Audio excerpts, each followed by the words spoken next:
today into a really big policy shift happening in Lithuania. For a long time, it's been seen as a pretty liberal entry point for international students and workers. But that's all changing in 2026. They're hitting a reset button. Yeah. Our mission today is, well, pretty straightforward. We want to unpack this switch. Lithuania seems to be moving away from a get as many people in as possible mindset to something much more managed. They're calling it a shift from quantity to quality. And what's so fascinating is the timing. This isn't an economy in trouble. I mean, Lithuania is projecting solid GDP growth, maybe up to 3.3%. So why they change that? It's about specific pressure points. They have these acute labor shortages, but in really skilled fields. Think ICT information and communications technology and massive construction projects. You've got things like the Rail Baltica project. That's a pan-European thing. They need very specific high-level skills, and they expect foreigners to fill those gaps. Okay, so let's unpack that. The first and maybe most controversial change seems to be aimed right at international students. Yes, the work hours. The proposal is to cut undergraduate work rights pretty aggressively. It is. The weekly limit during the academic term is getting slashed from 40 hours all the way down to 20. Wow, that's cutting it in half. Exactly. It brings them in line with the rest of the European Economic Area, but it sends a really clear signal. They want actual students, not people just using a student visa to work full-time. And it sounds like there are teeth to this. They're actually enforcing it. Oh, absolutely. The universities are under a lot more pressure now to track academic performance, and we already have the proof. By late 2025, they'd already canceled, something like 780 residence permits. For students who had, quote, abandoned their studies. Abandoned their studies. They're not messing around. Okay, so that's the stick. Yeah. But is there a carrot? What happens to the students who actually do what they're supposed to do and graduate? And that's the other side of the coin. It's actually a really good incentive.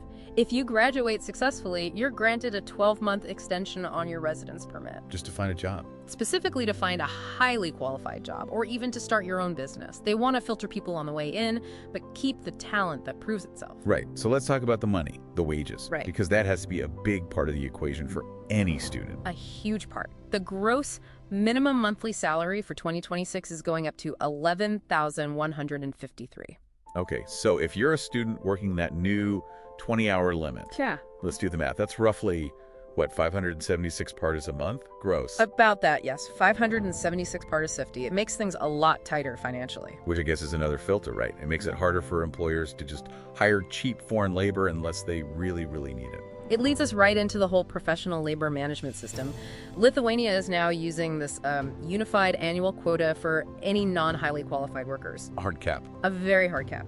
For 2026, it's set at 24,706 positions. That number is exactly 1.4% of population. And once that number's hit, that's it for the year. Well, not exactly it. Once the quota is exhausted, the door isn't just closed, it gets locked with a ton of bureaucracy. Any employer who wants to hire after that has to go through a really tough labor market test. The LMT. So they have to prove there are 0 local workers available. Precisely. It adds a huge administrative burden. It's all designed to force employers to prioritize quality. And tying this all together is, I think, the biggest integration shift of all. The linguistic mandate. This one is a real game changer. Starting January 1st, 2026. Oh, but it is. Anyone who provides direct customer service, so think about your courier, retail staff, your ride-hailing driver, they have to be able to serve you in Lithuanian. To what level? Just a basic A1 level. Yeah. But still, imagine you're a delivery driver who has only ever used English or Russian to get by in the city. Yeah, this completely changes the accessibility of the gig economy.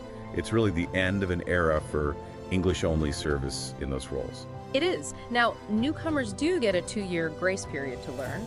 But after that, it's non-negotiable. It's a clear push for long-term integration, not just temporary labor. So when you put all these pieces together, what does it all mean?